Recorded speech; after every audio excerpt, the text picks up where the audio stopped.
کہ جس گھر میں قرآن کریم کی تلاوت کی جاتی ہے وہ گھر اپنے رہنے والوں کے لیے برکت والا، وسعت والا، کشادہ، خیر و برکت والا بن جاتا ہے۔ ایسے گھر میں فرشتوں کا نزول ہوتا ہے اور شیطان ایسے گھر سے بھاگ جاتے ہیں۔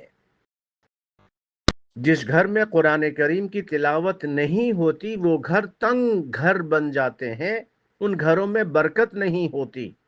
فرشتے دور چلے جاتے ہیں، شیطان ان گھروں میں آ کر ڈیرا بنا لیتے ہیں، اڈا بنا لیتے ہیں۔ البیت اذا تلی فیہ کتاب اللہ اتسع بأہلہ وکثر خیرہ وحضرته الملائكة وخرجت منه الشياطين والبيت الذي لم يتل فيه كتاب الله ضاق بأهله وقل خيره وتنكبت عنه الملائكة وحضرته الشياطين۔ معلوم یہ ہوا کہ گھروں کی برکت، گھروں کا خیر، گھروں کی راحت، گھروں کی خوشی اللہ کے ذکر میں ہے۔ صحیح مسلم کی حدیث میں رسول اللہ صلی اللہ علیہ وسلم نے ارشاد فرمایا ہے کہ جب وہ لوگ یعنی مرد گھروں میں نوافل ادا کریں، سنتیں ادا کریں، فرض نماز تو پڑھنے کے لیے ظاہر ہے مسجد میں جانا ہوتا ہے، لیکن فرمایا کہ گھروں کا اما صلاة الرجل فی بیتہ فنور نوروا بیوتکم، ابن ماجہ میں یہ ہے، آدمی کا اپنے گھر میں نماز یعنی سنتیں اور نوافل ادا کرنا نور ہے، تم اپنے گھروں کو نور سے منور کیا کرو۔ اور صحیح مسلم والی حدیث میں ہے اذا قضى احدکم الصلاة فی مسجدہ فَلْيَجْعَلْ لِبَيْتِهِ نَصِيبًا مِّن صَلَاتِهِ فَإِنَّ اللَّهَ جَاعِلٌ فِي بَيْتِهِ مِن صَلَاتِهِ خَيْرًا۔ فرض نماز مسجدوں میں پڑھو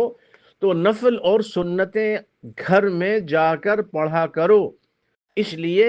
کہ گھر میں نوافل اور سنتوں کی ادائیگی سے گھر میں خیر، برکت، راحت، خوشی آتی ہے۔ یہ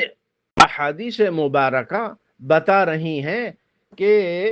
گھروں کی جو برکت ہے، آج لوگ پریشان ہیں، گھر میں لڑائی جھگڑے ہوتے ہیں، گھر میں سکون نہیں ہے، گھر میں برکت نہیں ہے۔